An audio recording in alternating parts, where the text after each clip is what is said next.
Clay Steward's journey to uncover the nature of his reoccurring dreams led him to dissect the town of Bright Falls for its local legends and oddities.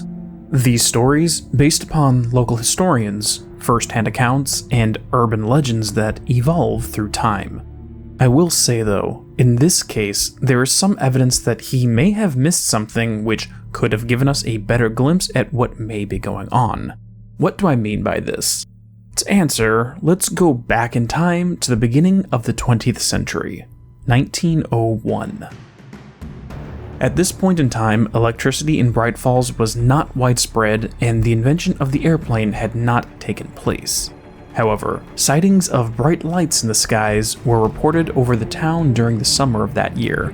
On 4 separate nights, these were observed by multiple individuals. One sighting involved a child named Tobias Crane.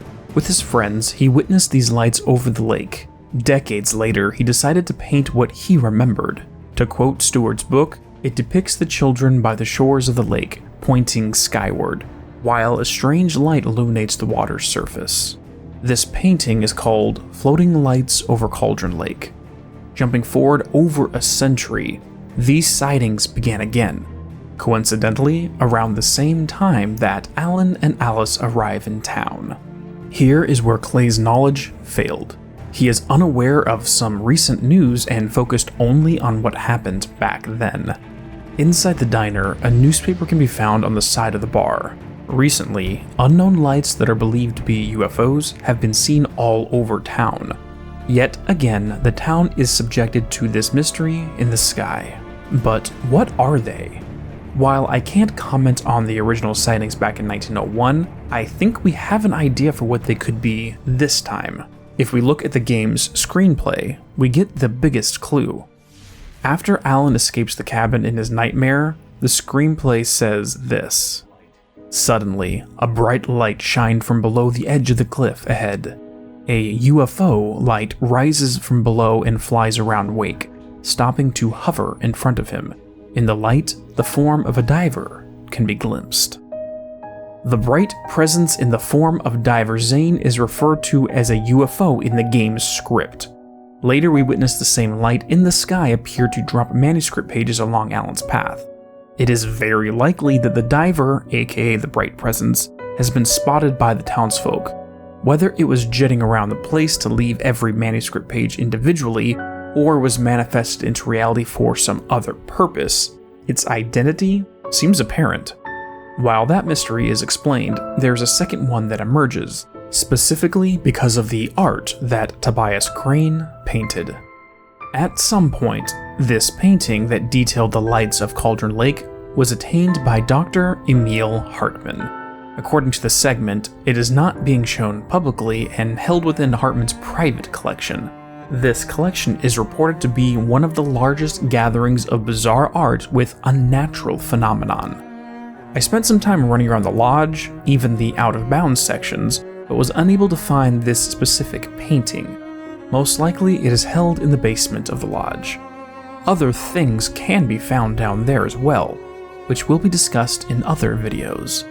The question is, what was Hartman's intention with all of these pieces of art? We know he wished to study the relationship between Lake and artist. More importantly, he wished to control it. This is only one instance of him attaining a canvas depicting an anomaly from Cauldron Lake. This invites us to inquire as to his activities outside of what we know. Did Hartman travel the world to hunt down rare, weird pieces of art? How many other artists resided at the lodge before Alan arrived? We know he had connections to an unknown organization. Who were they? Some black market dealers in paranatural art? The Blessed Organization? Someone else? Regardless, I wonder if housing these paintings near the lake is advisable. After all, we have recently witnessed what one painting can do. Rudolph Lane's self-portrait did destroy the entire lake house facility and killed the entire FBC staff inside. If the paintings that Hartman collected contain a similar amount of emotion, it could filter into the lake.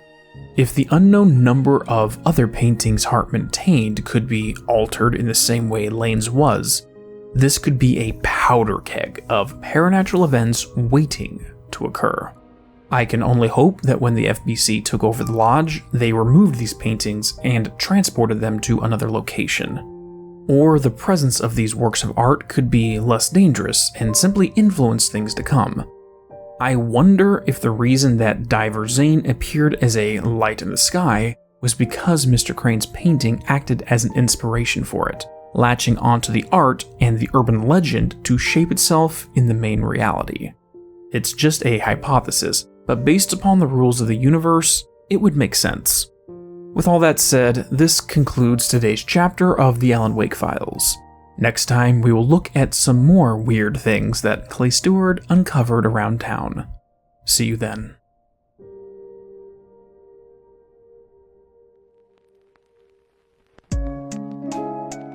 Thank you all for watching. If you enjoyed, please drop a like and subscribe to receive updates on future uploads. If you would like to help support the channel, a Patreon has been set up and the link is in the description below. Have a great day and peace be with you all.